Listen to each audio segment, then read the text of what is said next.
Hello and welcome to this episode of The Once and Future Parent. Today we're talking about a movie from 1989 called Parenthood. A movie that helped start the idea that Keanu Reeves could be more than just a stoner boy, that showed that Steve Martin could be 35 while having a full head of silver hair, and really just talked about parenthood from a whole bunch of different perspectives in the late 1980s. It's myself and my co-host Mandy. Pete is not able to join us today, but all of us are busy. Parenthood is sometimes just about who shows up, and so it's Mandy and I. Mandy, how are we doing today?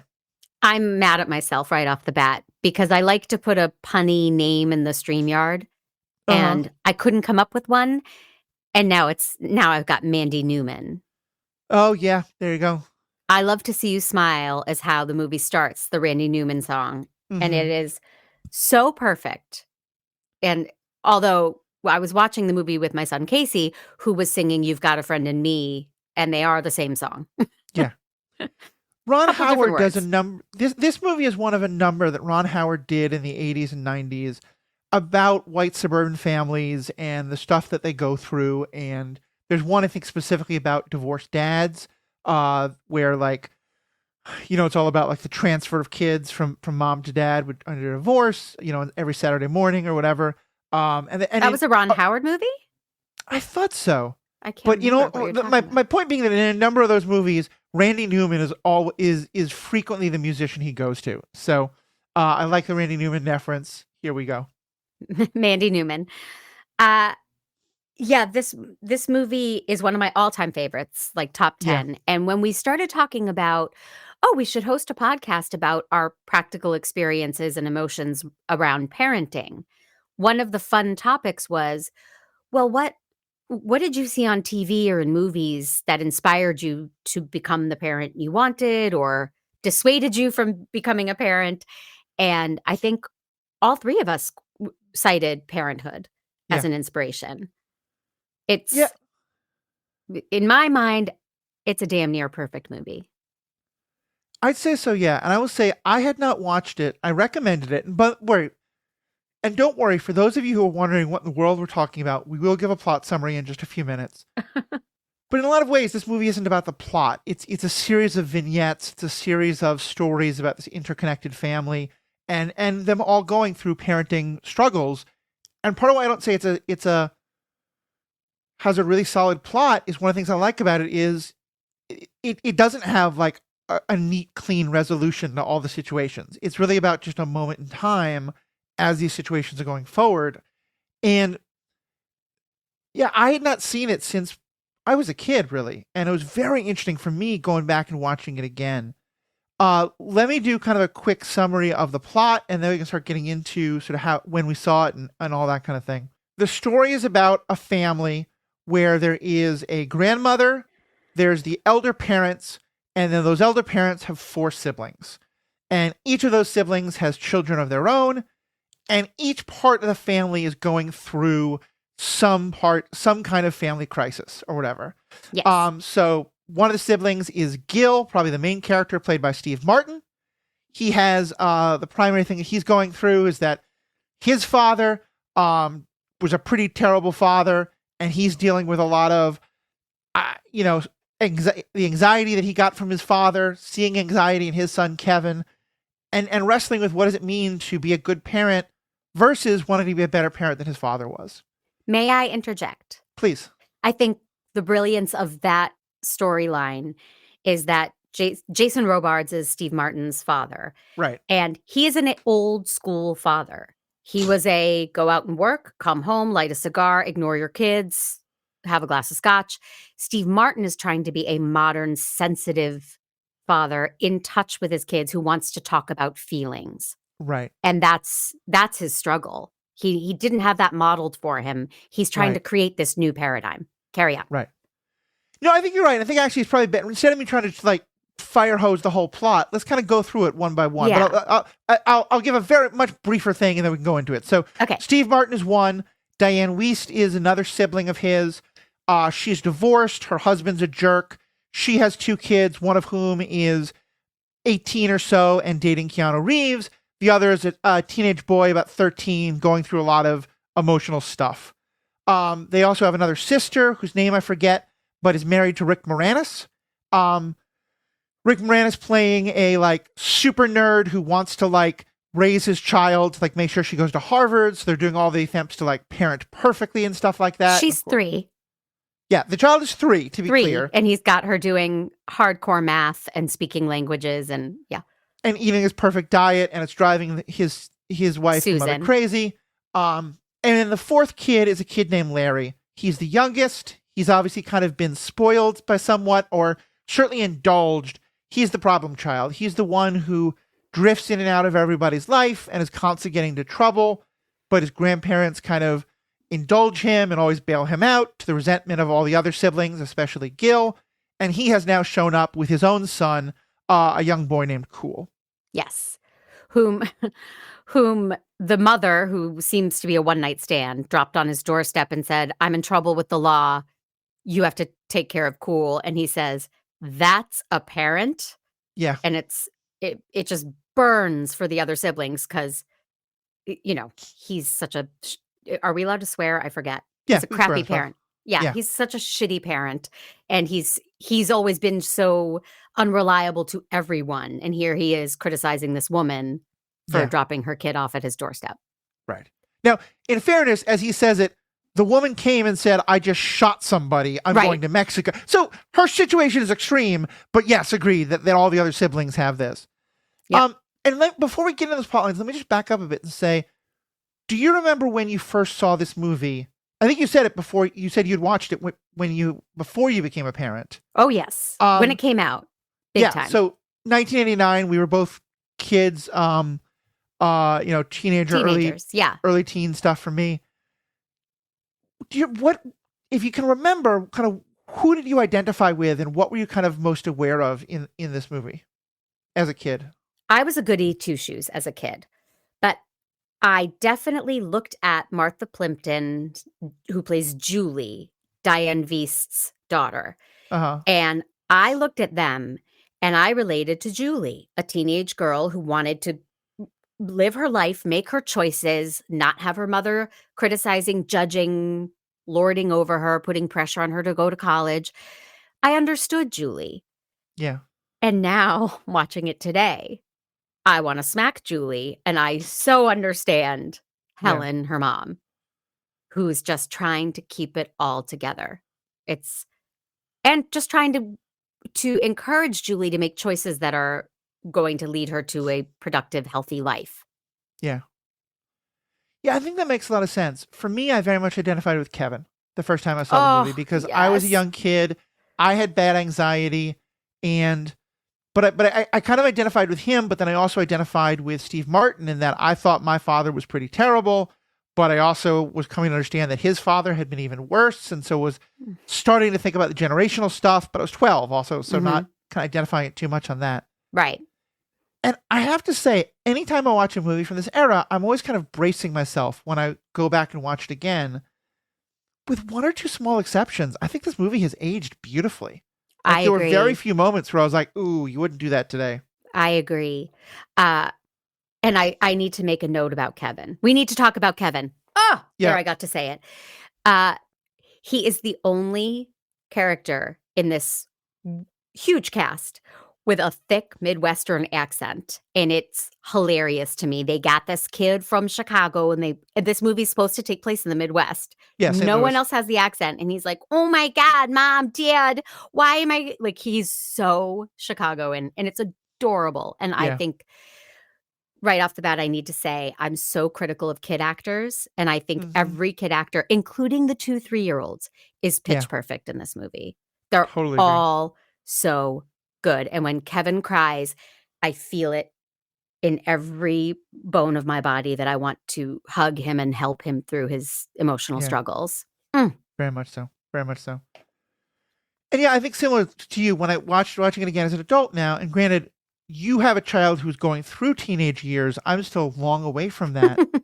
But just thinking about, so much of this movie is about the hopes and dreams that parents have for their kids, and having to come to terms with the idea that might not always be the case, and that everything from Steve Martin has some hilarious things where when his son does one thing right because his father pushed him. He imagines his son's going to be this perfect, valedictorian kid. And when it doesn't go right in a scene that I don't even say hasn't aged well, but is very prescient in that it Yes. felt ridiculous and silly at the time. But oh my God, it's hard to watch now. In his vision of what happens when he screwed up his son takes a machine gun to school and starts shooting up the school. And Um, and and I I, need to point out how they use humor in this movie so brilliantly at every turn. The mhm. the son is on top of the bell tower shooting and shoots the bullhorn out of Gil's hand, and he says, "Nice shot, son." Yeah, because he's just trying to be pure affirmation, and it's. Yes, always positive support. Oh, I just want to lift up that scene for a second because I have to remind, like, and I think this is hard to understand for people who have grown up much more recently. Part of what made that scene so funny and so over the top was the idea of a student taking a gun to school and doing a mass shooting like that was so completely out of anyone's belief of what could ever yes. happen.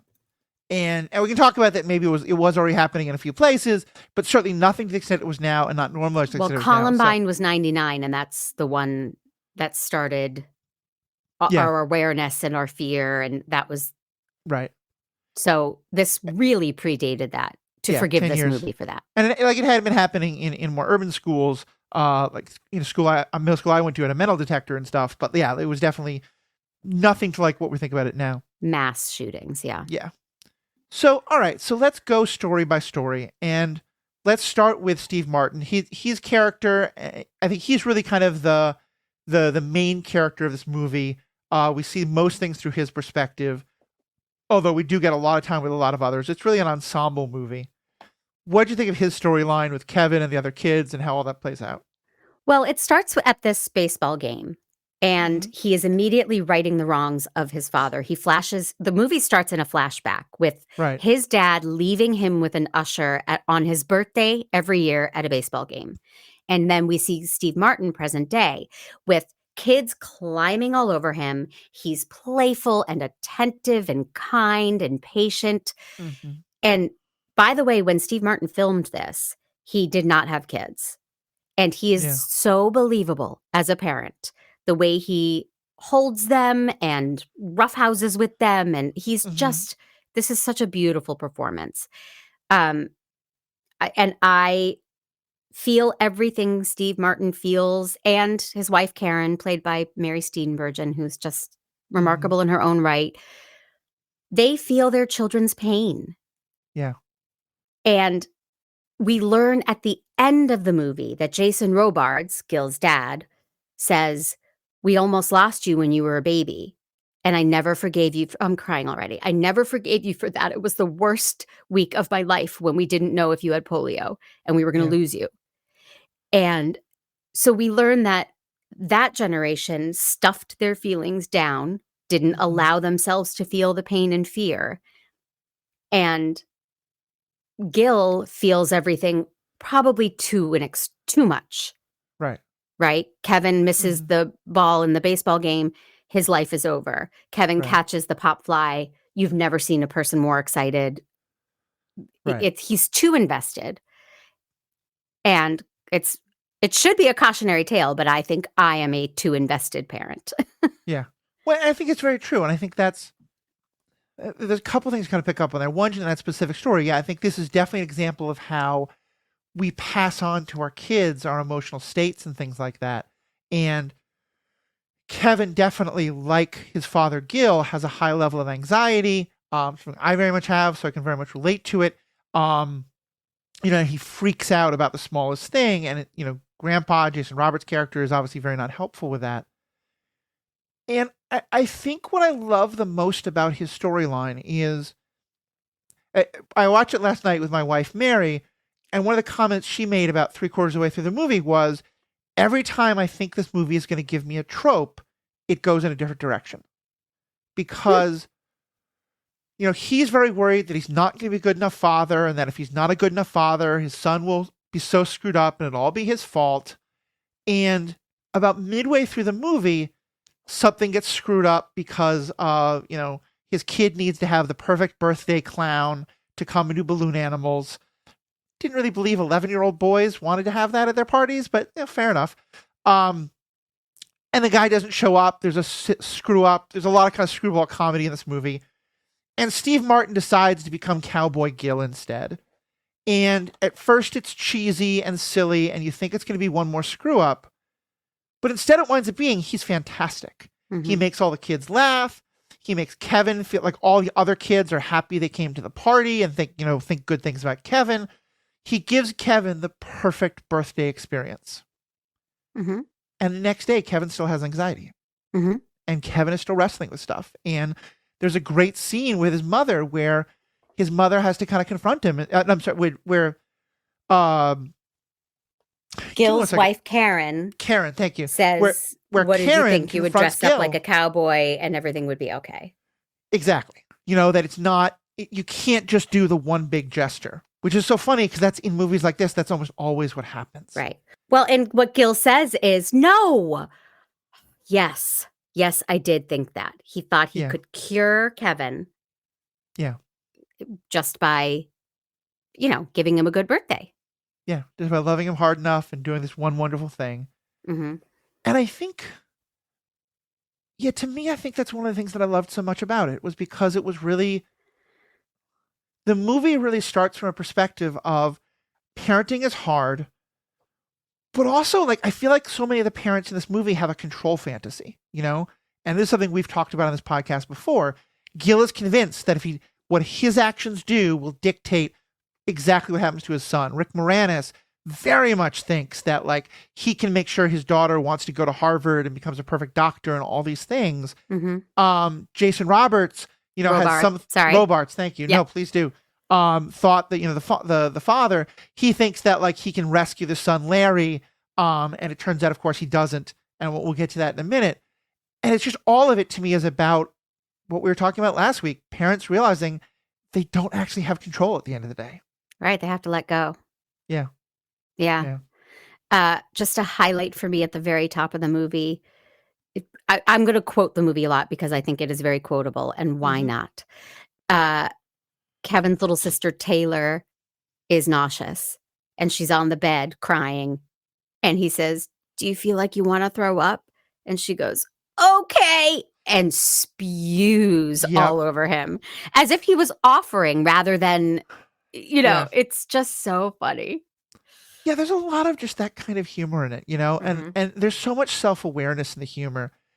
Kevin is the kid who are most focused on his emotional problems, but there's another younger sibling who likes to bang his head against things. He likes to butt things with his head. Yeah, head butting all over the place. And at one point he does that, and then Kevin just walks off, and in a throwaway line that has the perfect comedic timing of a 30-year-old comedian, but this is being done by a 10-year-old actor, says, "And I'm the one in therapy." Yeah, and it was just such a beautiful moment. Slow down, Justin. I'll get you some dip. Yeah. The little bright girl is working with these circle stickers, and she knows the square root of 10,430. And Justin starts to eat the stickers. Yeah. And that's how Gil responds. Slow down. I'll get you some dip. Yeah. Oh. Go ahead. I was just going to say, could we talk about Helen, Diane Wiest, and her two kids? But if we're still on Gil, I could talk about Gil Buckman, my dream man, forever. There's just one more thing I wanted to say about his plot line, and this is another thing that really surprised me about this movie, because it probably mostly went over my head as a kid, is that, especially for its time, it is much more willing to discuss all the different things that go in, all the different options that are out there around sexuality. It's a very sexually forward movie. There's a lot of sexuality in it in a way I had totally not noticed. But at one and one of the things that I think a lot of them are struggling with is, do we want to keep being parents? How do we feel about being parents? And Helen at one point discovers that she's pregnant, and kind of one of the no, I'm sorry, not Helen. Karen. Gil's wife, Karen, Mary Steenburgen. Yep, thank you. Discovers that she's pregnant, and they have a conversation about what's going to happen, and he's kind of very concerned about it. There's a lot of job stuff happening and other things happening. And just as a part of the discussion, they mention that one of the things they're considering is having an abortion. Mhm. And there's no moral judgment. There's no, oh, wait, we couldn't do that. There's also a storyline about an 18-year-old girl who gets pregnant. And that's not where the abortion storyline is focused. Mm-mm. And to me, that was just really breathtaking in a movie, particularly this old. Mhm. A, because so much of the discussion around that topic is always assuming, oh, it's always teenage girls who are irresponsible. Well, the reality is the majority of abortions happen with married women who have kids and are just not sure if they want to have another one.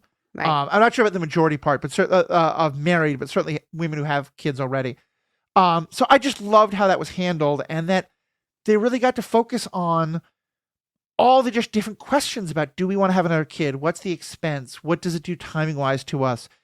Should we realize we don't have control because we screwed up Kevin, or all this kind of thing? And so I just was so impressed by the way that storyline was handled. And Gil does not handle it gracefully. He is not supportive and kind. He's not excited. He is thrown and has a very quick-tempered reaction, like, oh, great. So now I have to go beg for my awful job back, and I have to demean myself so I can feed the family.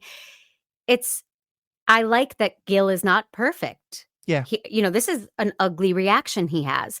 And then he says, I'm going to go get Kevin and throw balls in the backyard with him. And she says, well, I thought you didn't have to. And he says, my whole life is have to. And he leaves the room. And that is the reality of a parent. I mean, of course we get to do fun things. And, I'm not trying to minimize our choice and freedom. But when you are young and you don't have children, your life is want to. I want to go on vacation. I want to stay up late. I want to have another drink. And when you're a parent, I have to get to bed early. I have to put my second drink down because I have to drive, or I have to. It's just all have to. Yeah.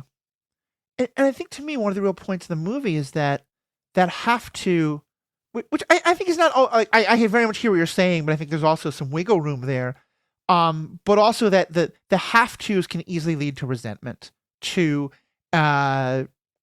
checking out. And then I think a lot of that's how the father character, Jason Robards, treats the whole thing. He had to worry about Gil, and that he's carrying that around so much longer. And I think that's why, forgive spoilers, by the end of the movie, there are a number of new births happening. In every case where a couple has decided to re-embrace or embrace for the first time the idea of parenthood. And I think that's kind of very symbolic of, Gil having this real crisis of coming to see parenthood as this obligation instead of a joy, and finding the joy in it again. Yeah. And that's an ugly moment, but it doesn't define your journey as a parent. But we've all had resentment. Yeah. I'm sure when you've been exhausted over the past month of your son's life, you have wanted to say, no, I want to check out. I want to go lay down. But I have to get up and take care of the baby or do the laundry or whatever. For me, the moments that get me are he'll feed a little bit, he'll fall asleep in my arms. I'll think, okay, finally I can put him down and get some work done while I'm right here. And the minute he touches that bassinet, he starts crying again. Yep. And I have to pick him up, start the whole thing over. Yeah. And it's what I think is so good about this movie, is that it isn't saying, actually, no, here's the way to be a perfect parent and there'll be no resentments. It's like, no, this is all hard. Go ahead. It's all hard, but I'm imagining in that moment you're holding Penn and you're resenting, can't you just sleep in the bassinet so I can get some work done? And then Penn farts in his sleep or does something adorable that makes you laugh and feel like it's all worth it. Yeah. And that's what this movie does. When you start to feel too invested or tense or upset, it releases, it just takes the lid off the pot with laughter over and over and over again, which is how real life works if you're lucky. Yeah. And I want to get to Helen's plot lines, the Diane Weiss character, but I think that's actually a good way to segue into what I feel is kind of the capstone of this movie, kind of the shining thesis of it. And it's delivered in this wonderful monologue by the grandmother, who is, one more generation above Gil's parents. And she tells this because he's talking about like how hard parenting is, and I think these issues of control are coming up and that it's scary. And she talks about how on one of her first dates with their grandfather, her eventual husband, she went on the roller coaster. And she just gives this very sweet speech about she loves the roller coaster, and it's fun and it's exhilarating and it's scary and it's terrifying and you don't know where it's going to go and you're not sure if it's going to be okay, but it's thrilling and it's the best thing you can do. And she says that other people really like the merry-go-round and that's okay. It just goes round and round. Mm-hmm. And even as a kid, I was like, okay, that's going to be my life philosophy. I'm going to take risks. I'm going to do crazy things. Oh, I love don't that. just want to be on the merry-go-round. And I'm sure there are many moments that my parents wished I was more on the merry-go-round Yep. and that I probably did as well. But like, to me, I think now that I see it through these eyes, it's just such a beautiful encapsulation of what parenthood is. Yes. And to prove my point about laughter, Mary Steenburgen, Gil says, I was really questioning life, and then Grandma told her touching roller coaster story, and now everything's okay.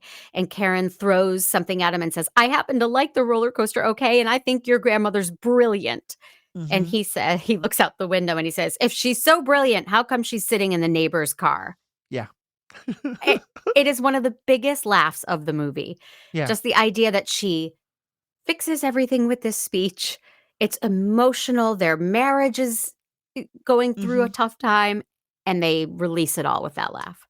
Oh, Yeah. I love the It's really script. true. Lowell Gans, Babalu Mandel wrote this script, wrote City Slickers. They have written some of the finest, comedy with heart about Yeah.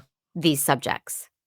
And that's funny too, because I think of City Slickers as one of the first movies that really put Billy Crystal on the map as an actor, first and foremost, not just a stand-up comedian, similar to Steve Martin. And so it's kind of funny that in both these cases, they're taking people who had done some movie acting, to be sure, but were mostly kind of known as comics, and putting them into more acting situations. Mm-hmm. So, all right, let's talk about Helen, Diane Weist's character. What do you think about her? Hi, Gary. She's so afraid of upsetting her son, who is troubled. Mhm. And I think I've talked about this on the podcast, or maybe not. That is one of the problems of our generation. My parental friends and I sit around and talk about, how do you handle this? Because I don't want to upset Casey. Yeah. And they're like, well, I don't ever say that because Amelia will freak out on me if I ask that. And it's this fear we have of our adolescent kids, Yeah. that we will upset them, that they'll get mad at us, that they'll slam their door and not talk to us, whatever it is. Hers is to the extreme because he's actually troubled and his dad essentially is ignoring him, and he's a loner and struggling. But still, every time he walks in a room or the house, she puts on a fake smile and says, hi, Gary, because she's afraid of upsetting him. And I love that. Yeah. And I love that I feel like it realistically resolves, not movie resolves. He acts out. He has a violent act against his father with a hammer in his office. He doesn't beat his father. He just smashes his father's office.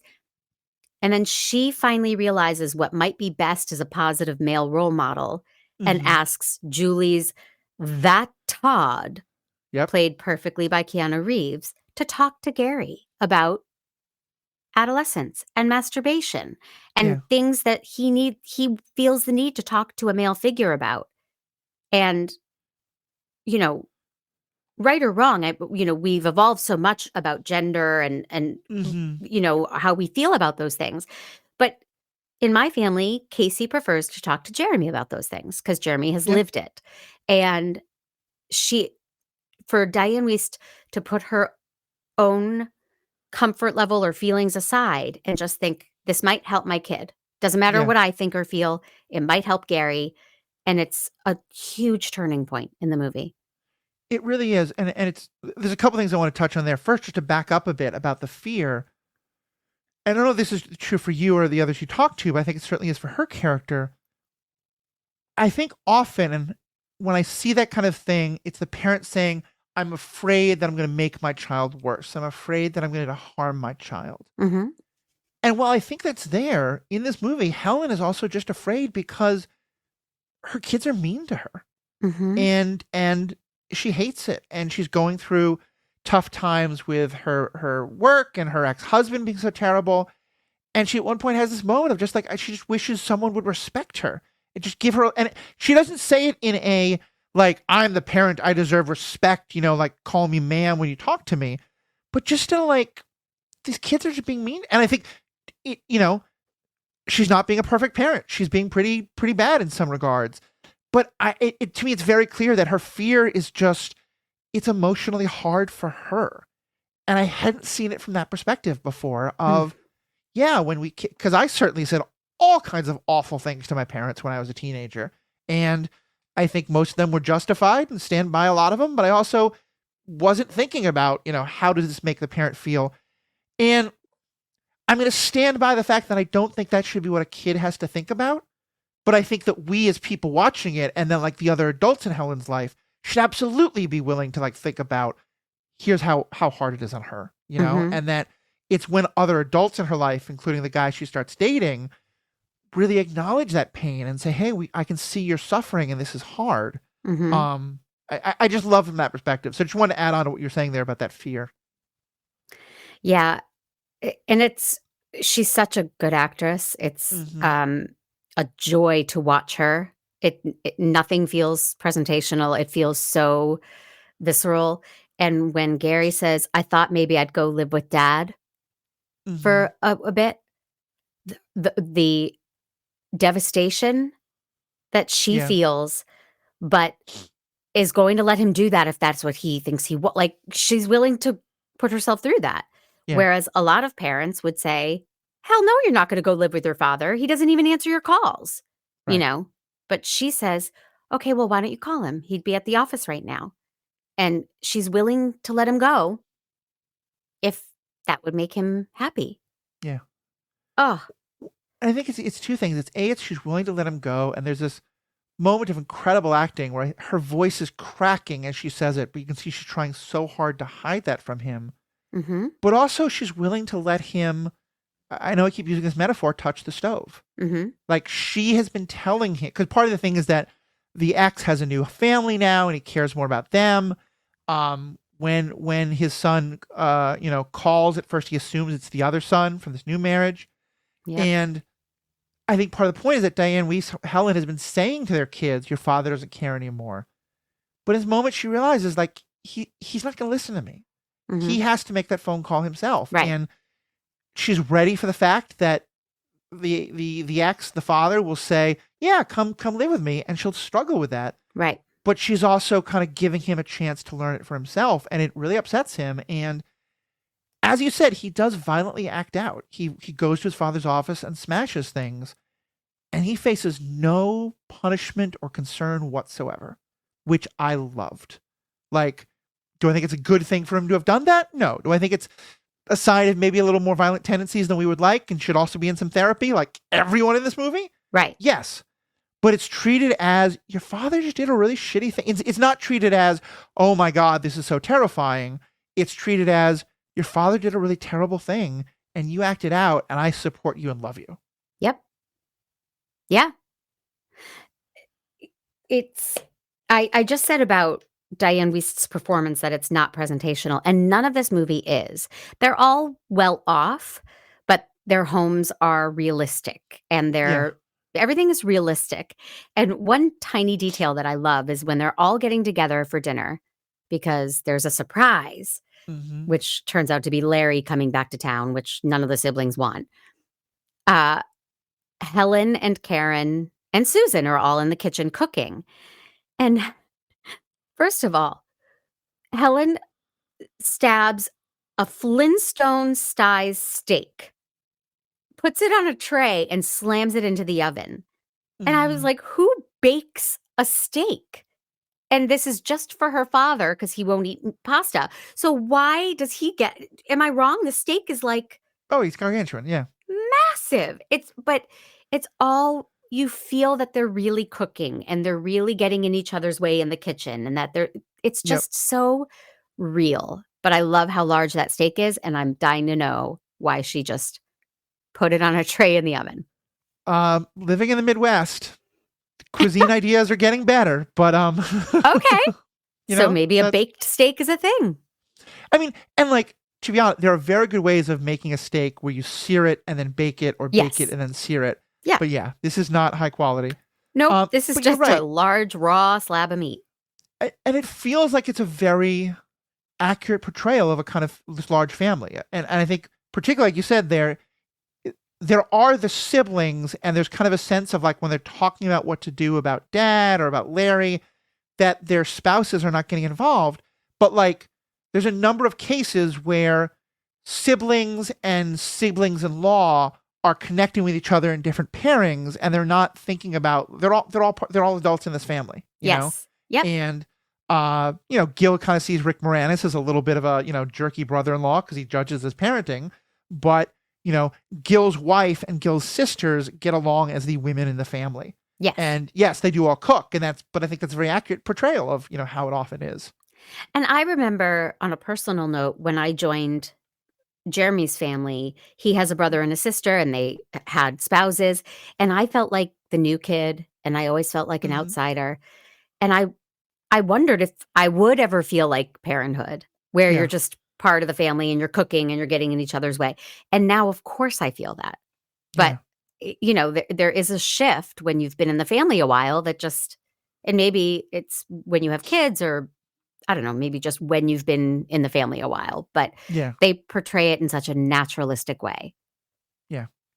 Uh, It really is beautiful, and I like that it's again, it's not perfect. It's that all the siblings do have some level of competition with each other about their various kids, but also a lot mhm. of empathy and love towards each other. And I think I want to keep on Helen, but going back to Gil for one second, to me, one of the moments that was both like not a good moment for him, but such a relatable and understandable moment in this world is that when he's told that Kevin needs therapy, he gets defensive because he takes it as an attack. He takes it Mhm. as, I did something wrong, and so now some professional has to come in and fix my kid. And he And blames Karen. She used to smoke pot. oh yeah, he blames Karen for smoking pot in the womb. Even before she was pregnant, he blames his dad quite a lot. I think deservedly so in some ways, but also it's that one of the things I think that was most helpful for me in my mental health journey was this recognition that a search for blame is one more kind of control, Mhm. because it's one more way of saying like, oh, here's the cause, here's a reason, instead of just understanding it's just the roller coaster. You never know what's going to happen. Right. No, that is too scary to Yeah. accept. What did it mean for you in that going back with Helen and having that moment where she realizes that her son maybe needs a male figure, that she looks to Todd to do it? Todd, who at this point has just been a stoner and not treated her daughter great, and she's looked at with derision, as you said, she calls him that Todd, Mhm. but she looks to him as the person who could help. How did you feel about that?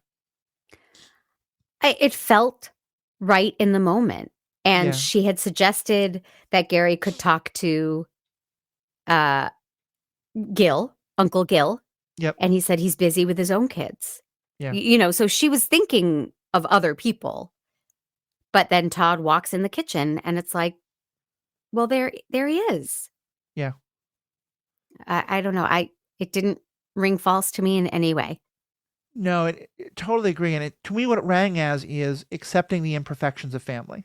You Mhm. know, she doesn't like the choice that Julie is making about who her romantic partner is going to be, but she's willing to accept it and go with it instead of just denying the reality of it. And to me, this is the moment where I was like, all my family talked about it. Now, 30 years later, it feels so redemptive. Like Keanu Reeves is going to be a brilliant actor because he has this really touching moment with Gary.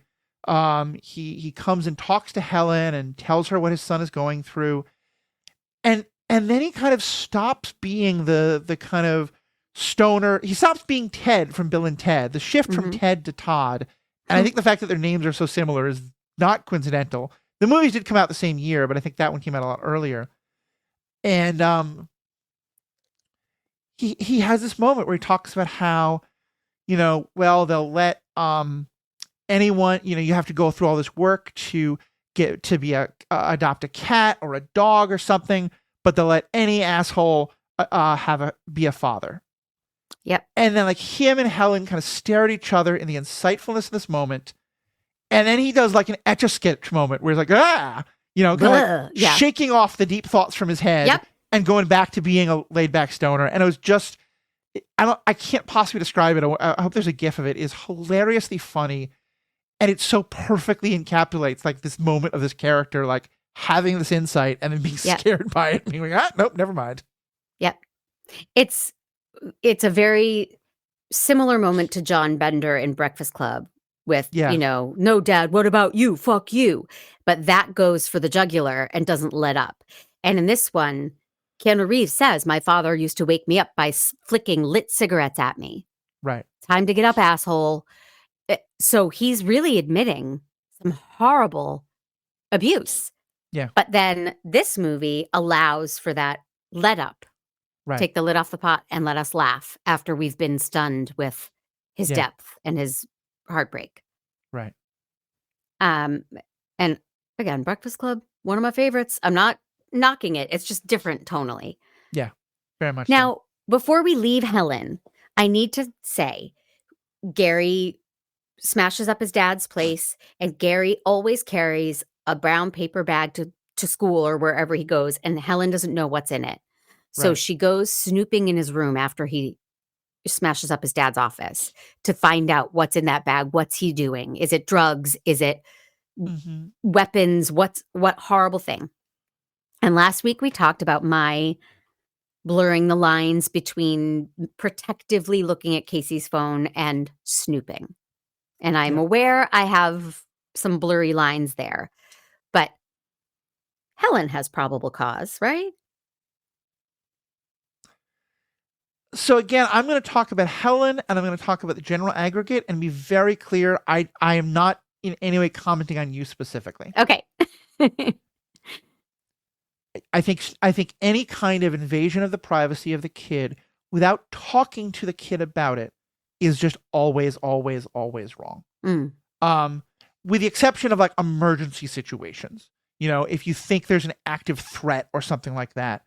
But to me, I think the moment, like if she had kind of like, especially because right now the bag is there, she doesn't go looking for the bag. She just finds it. And I think it's fair. I think a lot of people are going to write in and be like, Matthew, you are so naive. You don't have a teenager yet. And I think that's totally fair. Yeah. For me, I think a lot of the hardest moments of me trusting my parents and the counseling work I did, a lot of the moments that were hardest for other kids were when they felt the parent invaded their privacy. And it's not that I think that the kid has a right to total privacy. It's that I think you have to have the conversation with the kid. I think had she approached it as, hey, I'm really concerned about you and I don't know what's in that bag and I know you want to keep it secret. I feel like I need to know. And if you don't want to show it to me, that's okay, but I may need to go and look myself. Some kind of introducing the topic that way of giving the kid some warning, talking to him about why you want to do it, why you're concerned about what's in that bag. I think, and I'm probably too much of a purist on this, and I'm probably going to mellow out my position as the years go on.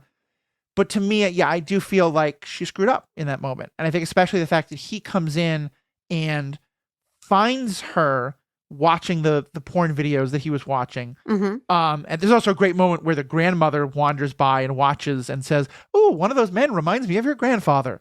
There's an awful lot of humor about sexuality in this movie that's very well done. And yeah, so I think it was, I am completely understand why she does it. I don't think she's evil or bad or wrong. I think she could have handled that better. I think she could have handled it far, far worse. And I think it does lead to an understanding of what his real problem is, in terms of the not being comfortable around sexuality. Like, I guess I feel, to me, that was honestly the part of the movie that felt the least believable, was how quickly he kind of turns around once he has positive male figures in his life and these kind of things. It felt like, because to me, I do think that breach of trust of walking in and seeing your parents having invaded your room, invaded your privacy, watching this thing that you were very embarrassed about. Mm-hmm. I think that would cause more of a break, to be honest. But Yeah, I'm fine with the way the movie handles it. perhaps there. I mean, they do a bit of time jumping Yeah. that we don't see, and maybe his brotherly bonding with Todd was more incremental. We see it as they have a talk, and then they're wrestling in the front yard, and everything's great. Yeah. So, I understand that feels abrupt, but I also think, just to defend Helen one more time, and then I'll let it go. I swear, he did commit a violent act. She did think she was going to find drugs. She was, so that's life-threatening stuff. So you know, you would break your kid's arm pulling them away from a moving train, right? Yeah, very much so. So you got to do some damage for the greater good at times. Yeah. No, I think that's true. And I think that's why I say one of my favorite phrases is never let the perfect be the enemy of the good. Yes. And while I believe it, I also think it's worth talking about the perfect while acknowledging the good. Uh-huh. I think, like I said, I think there are better ways she could have handled this, maybe taking the bag, but then talking to him about it before she looked in it or something like that. Because you're right, it is a crisis moment. There's adrenaline. Yeah. And I don't fault her for it. I'm not going to say like I think she's terrible or something like that. Right. I think, to me, the more you can do not to lose trust in a moment like that because as it does turn out, what he's got in that bag is nowhere near as scary as what they were so concerned about. Right. Right. But again, you see the train coming. You don't think, well, how can I save you and not break your arm? You just reach and pull. Right. To save them from the oncoming train. And as a parent who has gone through a bit of a crisis, your rules and your moderation go out the window. You are in triage crisis mode, and you will do anything to help in that moment. Yeah. And then all of that stuff comes back, and you think, oh God, did I handle that as best I could? Or, so. Right. Yeah. Yeah, no, I think it's very true. And I think that's why I think it's worth discussing, like, what would be the best way to handle these things in the aggregate, because it might affect what you do. Talking to take your metaphor further, having someone tell me, hey, if your son's about to be hit by an oncoming train, if you can, grab above the elbow instead of below the elbow. Right. And then in the moment, if you do what they thought, great. If you still break the arm, of course you did the right thing. You got him out of the way of the train. Right. Yeah. Like, I don't think I'm going to go to Helen and be like, oh my God, you did this terrible thing. Right. I think, because more than anything, I think it's that moment is the end of the spiral of lack of trust from both of them that had been going on for a much longer time. Right. And the effects are lingering, because once you've gone to the dark side of fearing your son is on drugs or whatever, then you can't just shake it off and wipe the slate clean. There is always something in you saying, but we went through this once before. What if we're headed that way again? So the effects are lingering, and that is why I struggle with some of my boundaries. But no, I think it's fair. And like I said, I have not faced the struggles you're talking about. I'm on a really nice ivory tower when it comes to these things. Check Penn's phone right now. I'm telling you. Yep. You don't know what kind of baby shit he is getting up to. He's looking at other bottles. It's pretty bad. It's pretty bad. I do just want to say that on that kind of topic, but shifting us a bit, I've made references before, but I want to kind of throw it more out. How did it feel to you that they were so much of the awareness and at times embarrassment, but celebration of not only that the parents still have active sex lives, but that the women are encouraging this? There's a very funny scene, but I think also very insightful about who these characters are, where the power goes out at Helen's house and Gil is looking for a flashlight and he thinks he's found one. And then he finally finds the on button and it starts buzzing because it's a vibrator that he's found. It's not. It's an electric ear cleaner. Of course. That's how she describes it. And then there's this thing about whether when a husband who is driving is stressed out, that offering them a bit of oral relaxation during the drive is a good or bad idea. Yeah, what did you think about well, first of all, did you remember that from the first time you'd watched this movie? Oh, yeah. And okay, so yeah, what did you think of it then and what did you think of it now? Love. Yeah. I love it.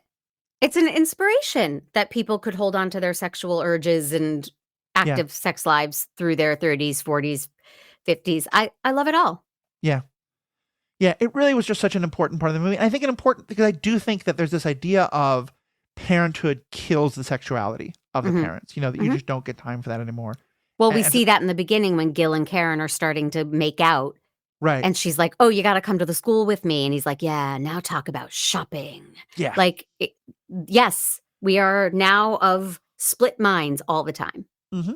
No, it's very true. It's very true. And I think in another important moment, remind me, what's the name of Rick Moranis' wife character? Gil's sister? Susan. Susan, thank you. Mm-hmm. Part of why she gets really frustrated with his character and eventually leaves him for part of the movie is that she feels like he is so focused on their daughter, not only that she doesn't like the way he's parenting her, but she feels neglected, that he is not looking at her sexually. He's not romancing her. He's not doing nice things for her. And again, I loved that the parent herself can be like, hey, my needs matter too. Yes. We are not just now here just for the child. And the classic trope, and unfortunately, I do have a hard out in a few minutes. Yep. And we haven't gotten to Larry, so maybe we can start with Larry next week. But the trope is a man is afraid of a wife having a baby because then she'll give all her attention to the baby and she won't want to give attention to him anymore. That is a trope. I've heard it in real life. I've seen it on screen. So this flips that on its head. Yeah, in a really nice way. It's this woman who is saying, what about us and our connection and our marriage? And right. Yeah. And then Helen is still wanting sexuality, and so Susan and Gil are, all of them. So all right, would you want to talk just very briefly about Jason Robards, or do you need to just go now and we'll wrap up right now? I have a call at 1. I'm so sorry, but no problem. I don't want to short shrift it because I love that storyline so much. Me too. And it's so important, all this. Well, yeah, this has been a great discussion. We need to run because we're about hitting an hour. We wanted to get more Pete on this conversation. And frankly, there's a couple of plot lines we haven't talked about yet. So this is going to be Parenthood Part 1. We're going to probably talk about it. And we may also segue into some discussion of the show as well for Part 2. That'll probably come next week. But thank you so much to our audience. Would love to know what you guys think of this movie. Have you seen it? Do go back and watch it now. Hopefully we haven't spoiled it too much for you because there's just so many beautiful, brilliant moments in it. Mandy, thank you so much. I really love getting to hear all your perspectives on it. Listeners, thank you so much for tuning into all this. We have spoken.